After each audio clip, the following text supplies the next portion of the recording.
नमस्कार दोस्तों, स्वागत है आपका हमारे कम्युनिटी फ़ोरम community.exampathfinder.com पे। तो आज हम बात करेंगे Andhra Pradesh BSc nursing exam के बारे में। तो चलिए शुरू करते हैं। Andhra Pradesh BSc nursing exam जो कि कंडक्ट करवाया जाता है doctor NTR university of health sciences द्वारा।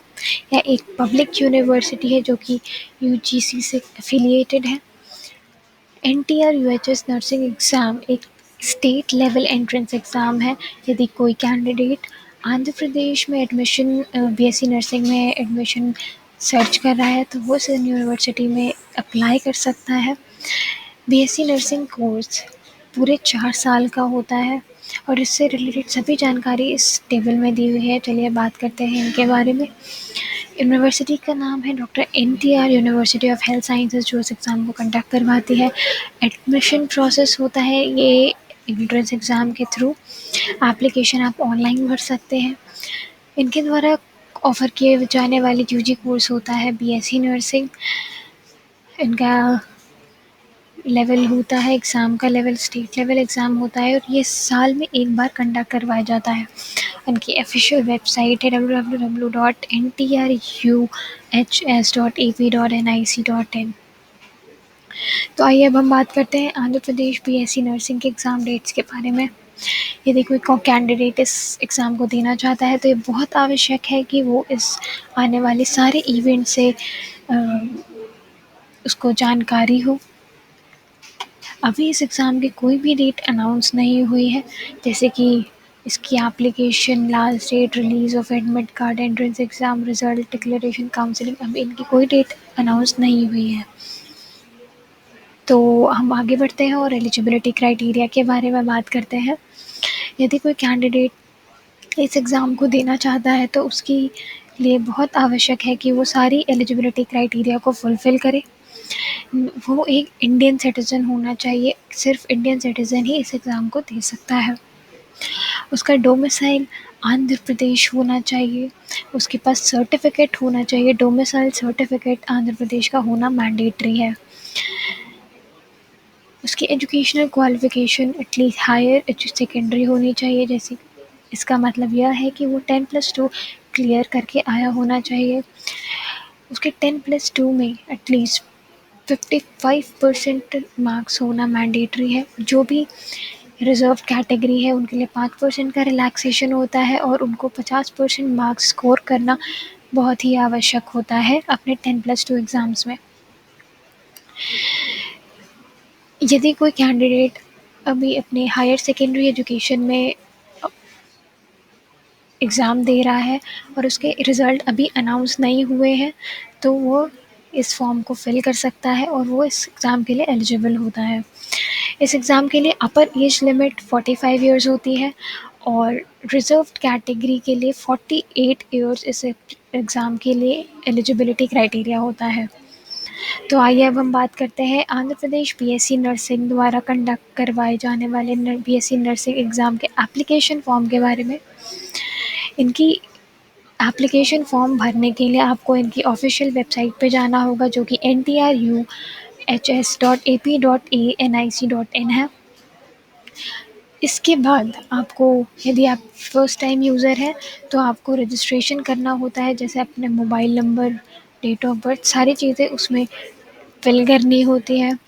सारी डिटेल्स फिल करने के बाद आप वैलिडेट बटन पे क्लिक करते हैं। आपकी सभी भरी हुई डिटेल्स करेक्ट होनी चाहिए।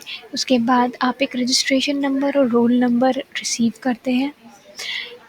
उसके बाद आपको क्लिक ओके करना होता है। वैलिडेट बटन क्लिक करने के बाद आपका एप्लीकेशन फॉर्म आपकी स्क्रीन पे आ जाता है। उसके बाद सेव करके आपको एग्ज़िट करना होता है। आपने जो भी एंट्रीज़ करी होती हैं एप्लीकेशन फॉर्म में वो करेक्ट होनी चाहिए। उसके बाद सेव करने के बाद आपको पेमेंट करनी होती है। तो चलिए अब हम बात करते हैं इसके एप्लीकेशन फ़ीस के बारे में। इस एग्ज़ाम की एप्लीकेशन फ़ीस जनरल और अदर बैकवर्ड क्लास के लिए 1050 है और यदि कोई कैंडिडेट रिज़र्व कैटेगरी से बिलोंग करता है तो उसकी फ़ीस 850 रुपये है सिर्फ। चलिए अब हम इसके रिज़र्वेशन क्राइटेरिया के बारे में बात करते हैं। यदि कोई कैंडिडेट लोकल है, जैसे आंध्र प्रदेश से ही बिलॉन्ग करता है, तो उनके लिए 85% सीट्स अवेलेबल हैं आंध्र प्रदेश में। जितनी भी सीट्स अवेलेबल हैं उसमें 15% एससीज़ के लिए, 6% एसटीज़ के लिए, 29% बीसीज़, 15% अनरिज़र्व्ड कैटेगरी के लिए होती हैं। इस एग्ज़ाम को क्वालिफ़ाई करने के लिए कैंडिडेट का यह जानना बहुत ज़रूरी है कि इसका एग्ज़ाम पैटर्न और सिलेबस क्या होता है। इसका एग्ज़ाम पैटर्न कुछ इस प्रकार है। यह एग्ज़ाम ऑनलाइन कंडक्ट करवाया जाता है, जिसमें टोटल नंबर ऑफ़ क्वेश्चंस 100 होते हैं। इसमें सभी क्वेश्चंस मल्टीपल चॉइस क्वेश्चंस के फॉर्मेट में आते हैं। इस एग्ज़ाम का पूरे 90 मिनट का पेपर होता है और हर सही जवाब के लिए 1 मार्क दिए जाते हैं। इस एग्ज़ाम में की अच्छी बात यह है कि इसमें कोई नेगेटिव मार्किंग नहीं होती। तो आइए अब हम बात करते हैं इस एग्ज़ाम के एग्ज़ामिनेशन सिलेबस के बारे में। इसमें आने वाले सब्जेक्ट्स बायोलॉजी, केमिस्ट्री, फ़िज़िक्स होते हैं। जो भी आपने अपनी 10+2 की पढ़ाई की होती है, वो सभी सब्जेक्ट इसमें कवर किए जाते हैं। यदि आपको यह चिंता है कि बीएससी के बाद कौन-सी जॉब्स अवेलेबल है, तो आइए अब हम इनके बारे में भी डिस्कस कर लेते हैं। बीएससी नर्सिंग के बाद मिलने वाली जॉब अपॉर्च्युनिटीज़ कुछ इस तरीके से है। Deputy nursing superintendent, teacher of nursing, staff nurse, nursing service administrators, director of nursing, military nurse जैसी सभी जॉब्स अवेलेबल होती हैं। इनके एम्प्लॉयमेंट एरियाज़ हैं Railways and medical departments, colleges and universities, nursing science schools, hospital, clinics, industrial houses and factories, health department जैसे सभी sectors में आपको जॉब मिल सकती है। इसके बाद बीएससी नर्सिंग के बाद मिलने वाली सैलरीज़ फ्रेशर्स के लिए 7,000 से 15,000 तक होती है। यदि कोई कैंडिडेट 2 से 3 साल का एक्सपीरियंस रखता है, तो उसकी सैलरी 20,000 से 30,000 तक होती है।